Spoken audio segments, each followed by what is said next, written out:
Ousmane Sonko le pauvre bii toog naan la man je suis pauvre xoolal verre yi muy takk ça coûte entre 500 000 et 1 million. bu continuer bu ko deful naan 2029 nekk candidat 2034 du nekk candidat tant que mu ngi continuer di sosalaat. Ousmane Sonko pendant ce temps bi mu ñëwee premier ministre mu ngi woon ak fond bii ma leen di wax dafa daan dem ci président de la république ne ko man awma lu ma defee social wala nit ñi dañ may laaj président di ko jox ci dotation spéciaux yi. Bassirou Diomaye Faye est en très grand danger. Donc cette majorité boo leen ko waxee ñuy xataraayu elle est fatalement diomayenne.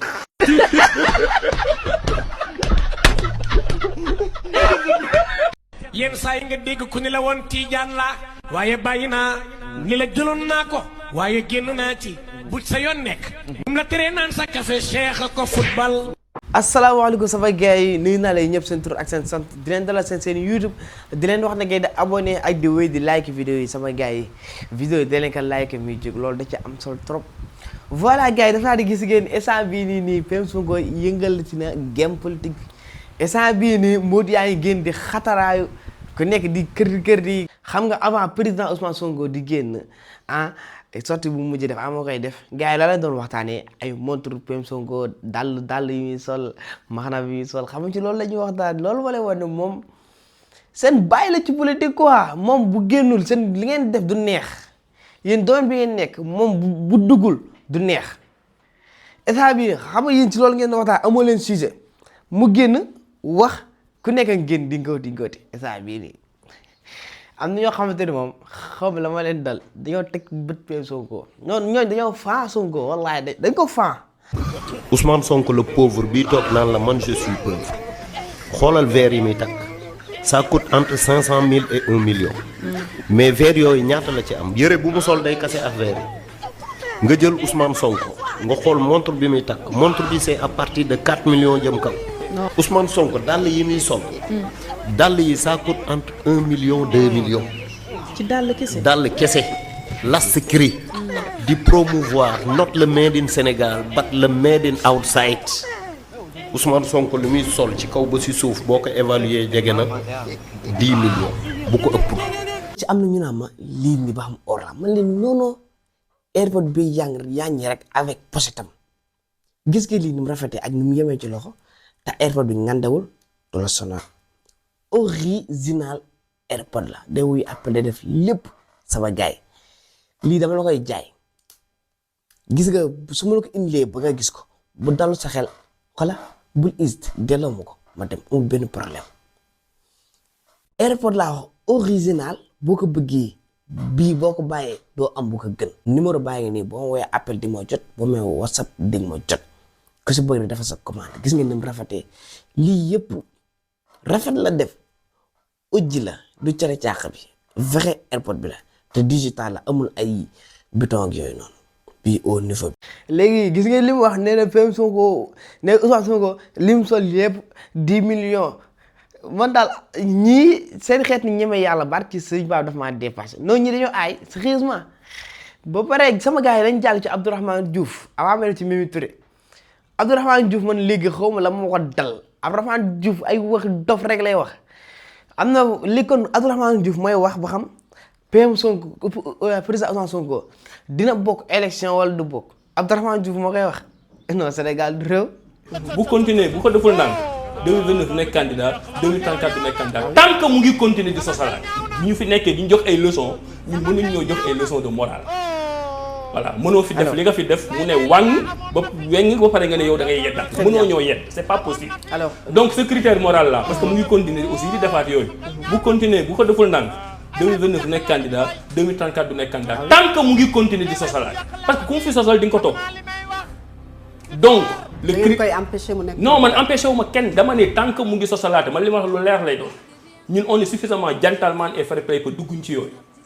mais dama ni la il n'a besoin de personne lui il n'a besoin de personne pour s'emmêler les pinceaux. loolu ay menaces la wala. non non c'est le passé menace à venir la fii c'est le passé. non da nga ne 2029. dama ne ma ne la bu continuer di sosalaate li ma wax c'est très clair le critère moral tant que tu ne le remplis pas tu peux pas être président du Sénégal amal 99% des fois man xaw ma sax lu tax émission bi seen fond d'écran bi. yéen wallahi loo leen teg fekk ko fi wër na yàlla yéen ni leen arrêté rek yotaa ñun Macky Sall tëwuñu di yéen yéen ñuy të wax bu àgg rek dafa ko moom yéen mënoo leen muusa ka waane raba ka waane ba président Sonko 2029 incha allah du bokk élection mënoo leen fexe ba moom du jël réew mi ay yéen da ngeen neex de barke Rasulullah yéen koo xamante ni moom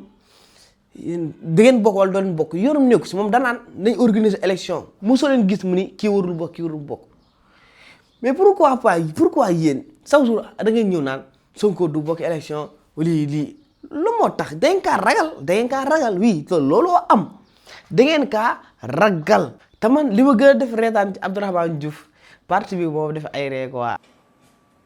man xaw ma sax lu tax émission bi seen fond d'écran bi toujours yow tax doon wane Diomaye. le président un président. waaw je pose la question. non selon les réponses émission bi depuis une heure de temps ñu émission. depuis une heure de temps vous ne parlez que de Pastef laay gis ak Ousmane Sonko. vous ne parlez que de Ousmane Sonko depuis une heure de temps. non moi je parle du Sénégal. non et Ousmane Sonko et vous le citez nommément. moi je parle du Sénégal. on vous montre Diomaye derrière. voilà très bien. ki nekk à la régie ki ngay gën a tudd lay jox kon jàpp na durant une heure de temps vous avez beaucoup plus parlé de Sonko que de Diomaye. non moi je parle du Sénégal. il se trouve que ki ngay wax noonu. donc dafa yor primature loo xam ne ñun ñëpp ñoo ko bokk. mais kon dafa bokk ci Sénégal kon moo tax. dafa montré ñu mais bien sûr. ñun oui ñëpp loolu man moo bokk tax ma ci politique Sénégal. bien sûr mais man invité bi lu tax wane woo ma ci écran bi. alors Abdourahmane non man lu tax wane woo ma ci écran bi. Cheikh Mohamed il faut bien montrer le ministre faut montrer ma tronche Abdourahmane Diouf. faut montrer ma tronche un président de parti. présenté non du ma président de parti. non waxuma. gis nga Abdourahmane Diouf wallahi boo bëggee noppalu da ngay nangul même Sonko barkal da ngay nangul ndax yéen fa la leen teg yéen nit ñi leen jéppi gis nga yéen journaliste yi nii bi ñu jëlee seen photo wala dara teg ko liñ bëgg duñ ko am lii ñi dañuy liggéey quoi ñi caaxaanuñ de du fi nekk di teg ñoo xamante ni kenn du leen seetaan nit ki booy teg da ngay teg ki nit ñi di seetaan ki nekk si dëgg mais di teg ay warkat nit ñi di la bàyyi fii di booleke sa seen sa yéen ñii mu naan yooyu def yëpp une heure de temps yëpp Sonko ngeen fi teg Pastef buñ tegul Pastef Sonko kan la ñuy teg ba pare moom mi ngi di wax naan ay politique base affaire yooyu wàllu boobu noonu quoi naan ay comme 2029 ay 2019 que amoon base instant bi amatul base daa bëgg wax ni élection yi bi ñëwee kii mën na am base quoi comprendre nga ba jël ci Idriss Seck naan moo jëloon 2e mais buñ demaatee élection gis ngeen moom daal wax na daal di wax comme si que ni président Ousmane Sonko moom comme 2024 ni ma amoon base bi ñu ba 2029 mën na bañ a amaat noonu base te loolu mu koy wane kii day coxlaan xelam xanaa gisoo Pastef instant bii daa gën a évoluer borom xam-xam yi dañoo gën a dugg biir Pastef PM Sonko war gi nga ko war yéen ñii dakaa gën a may ay nit yéen doo leen sax comprendre ba élection yi. politique base am na ci solo de. mais critère politique. dafa bëri ay critères. critères yi bokk na ci am base politique. waaw benn la ci. critère dafa am politique dafa am critère. am majorité bu doon ki am doole politique. 2024 mooy am même doole politique 2029 kon élection yi d'une élection à l'autre même résultat lay produire le vote il est dynamique. ki nga jàpp ne am na base. élection bi di ñëw mu ñàkk. c'est parce que perte na base am ki nga jàpp ne amul benn base mu ñëw gagner élection parce que le vote est dynamique il a grappillé des voix il a collecté des voix moo tax mu mën gagner Pastef kañ la gagner élection yi du 2024 est-ce que avant dañuy wax Pastef amul base élection c'est une dynamique parce que bu doon loolu Macky Sall dafay gagner 2012 ñu ne Macky Sall kat moom la nit ñi àndal mu gagné 2019 ñu ne moom la nit ñi àndal mu gagné 2024 mais parce que dafa am ay vases communicants. Pastef le leader dafa nekk député dem élection présidentielle jël 3e derrière Idrissa Seck. waaw mais jël woon ñëw élection oui bien sûr. waaw léegi Idrissa Seck sama grand maa ngi koy nuyu d'ailleurs. waaw mi jëloon 2e dafa tax bi Macky Sall pare mu gagné. gagnéwul parce que le vote il est dynamique ki jëloon 3e romb na ki jël 2e jël P. waaw léegi yow nga jël P jàpp ne nit ñi mënuñu la romb yow ni nga rombee 2. commencé plus fort reste nga commencé après nga jël 3e après nga dem assemblée nationale coalition nga am 82 députés xaw a def ballottage après nga ñëw gagné yow léegi yow ci àdduna bi yépp yow yaa muus yaa ëpp doole yaa dàq jàng yaa ëpp stratégie ba loolu nga def keneen mënu ko def donc li nga def yow keneen mënu ko def comme si dans l'histoire du Sénégal moom ça 2014 la commencé fii façon remontada bu ne am na fi ay bàyyi am na base bàyyi leen base yooyu ngeen war a bàyyi. wallaahi li ngay wax ni yëpp xam na kañ la doon neex ñu organiser élection foofu lay neexee quoi élection ñu xool ba xam moom ki amoon base moom amaan base ba léegi ba pare yéen seen biir wax da ngeen wax di yooyu daa seen bopp yéen na ngeen bëri wax ni PM Sonko moom dafa amoon base comprendre nga amoon na base 2024 ba fal Diomaye mais yéen ba léegi nangu woo leen wax ne Sonko moom fal Diomaye la moo tax loolu noonu yii daal jaaxal ngeen wax lii nag sama gars yi dañ dem ci Mimi Touré yow Mimi Touré moom nee na faux politique yi ni nga Mimi Touré waxee daal nee na président faux politique da ko doon jël di ko maye quoi loolu la bëgg a wax di ko maye dañu jël ko. Ousmane Sonko pendant ce temps bi mu ñëwee premier ministre mu ngi woon ak fond bii ma leen di wax dafa daan dem ci président de la république ne ko man awma lu ma defee social wala nit ñi dañ may laaj président di ko jox ci dotation spéciaux yi oui du benn yoon du ñaari yoon du ñetti yoon du ñeenti yoon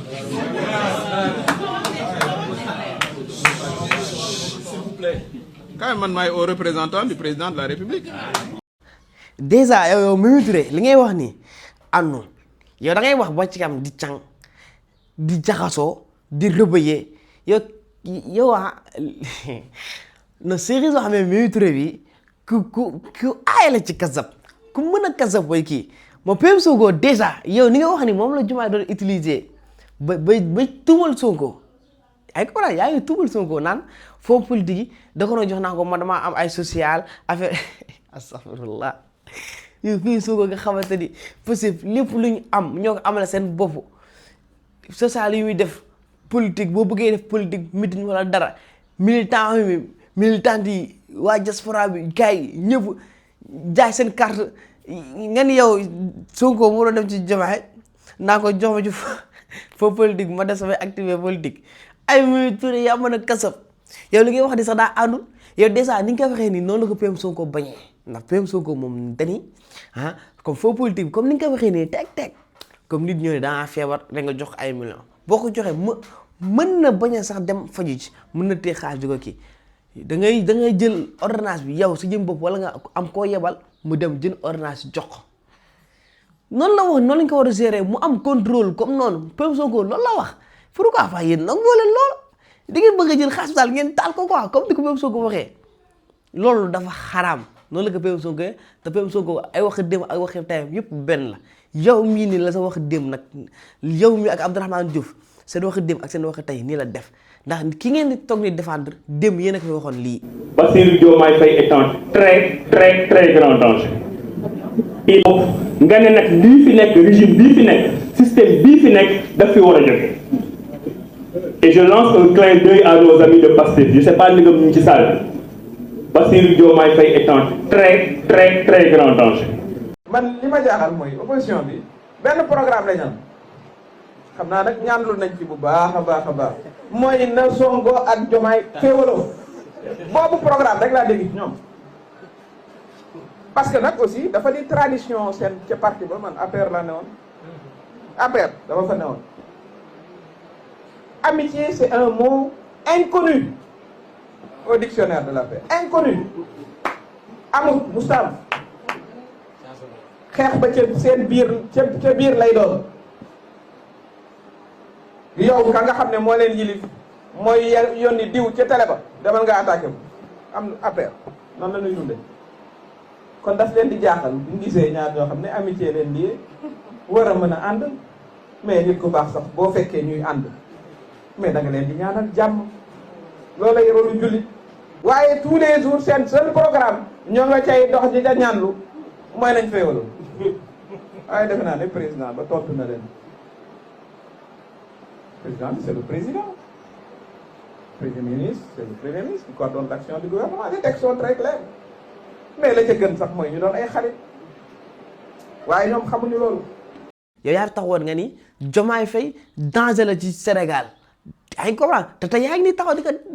ko défendre kon yéen seen intérêt réew mi ñor leen seen intérêt kese moo leen ñor wasalaam. c'est-à-dire que tey sorti bi rek da lay won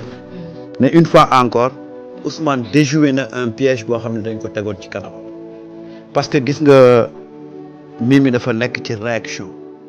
gis nga bu Ousmane jiituwul woon leen def conférence de presse leeral gis nga élément de langage bii mu doon wax ni moom la ñu naroon préparé di ko béyal di ko xëcc ba bëgg cee def dossier non sérieux tey ku déglu Mimi Touré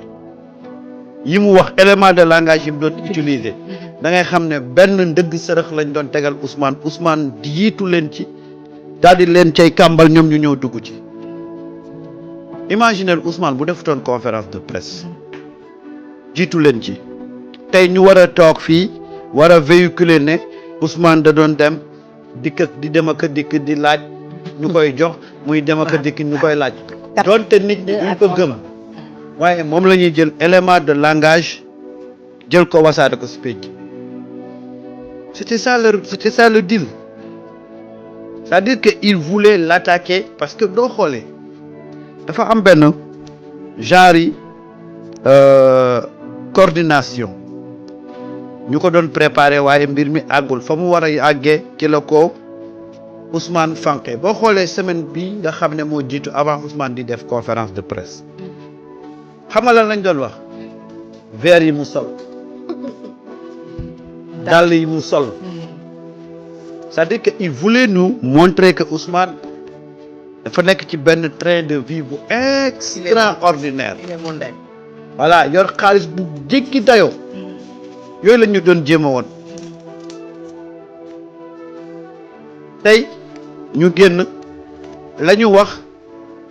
bu Ousmane génn toon day corroboré ak ñu doon wax verre yeeg dàll yeeg yëre yi mais heureusement Ousmane étant très averti gën leen xam ce qui se passe très informé communication yi moo yàq liñ doon waajal heureusement que Ousmane a communiqué avant ñoom ñuy communiqué te la ñu waroon communiqué ci la leen Ousmane jiitu leeral ko ba mu leer nañ caisse noire bi lañ doon. mi ngi dafa juum démb ci lu bëri mais dinaa ñëw ci technique bi avant may wax lu mu utiliser démb parce que nag manipulation kii wax na ko am na technique yu bëri dañuy wax ban la utiliser démb mais dafa juum démb dañ ne ko kañ dem ci dëj ba mu ne ngent li moo gën a bëri nit c'est pas là la question waxuñu ko fan moo gën a bëri nit kañ dem ci dëj ba mu ne déedéet fii moo gën a bëri nit dafay def technique détournement mais jënañ ci ñëw démb dama demaat lire la psychologie du menteur de Nietzsche les types de mensonges xam nga Sénégal dañoo foog ne ñun on sort du lot mais li ma lay wax nii dans toutes les démocraties les gens l'ont utilisé. Mimi ku aay ci sopp xelu président la waaw ku aay ci pousse président ci ay réunion la du président Diomaye kese tax may wax de même Macky premier réunion lan la est-ce que nit ñi xam nañ ko ci mandat bi dama koy wàññi jëlee ko 7 ans indi ko 5 ans premier réunion bi loolu la. nga ne Mimi ko ci génne. dama ne Mimi aay na trop ci président bu mu àndal bu ñu doxee tuuti nga ay réunion day tegaloo en tout cas wax na démb lu mu aay nee na sénégalais neexuñu a manipuler mais Mimi daa mel ni manipuler président tëwu ko. loolu nag moom bëggoon naa ñu xam xalaat parce que nag daa la benn affaire de Ndella Madior daa ubbi pouponnière jël ay bébé mais dafa am ñoo xam dañoo aay ci mag surtout boo jàppee da ngaa muus bu ñu tëjee ci néeg mën nañu laa def loolu ne dañoo xereñ. d'accord baal ma daaneel rek ma daaneel parce que samay déglu ndaw si damay xam ne kii ku mu tëjal ci néeg di la xeral Pape boo xereñ ñu tuuti di nga jàpp li mu lay wax ni mooy dëgg te amaana li mu lay wax ak maquillage bi ñooyam dara ànd ci masala xalaatoon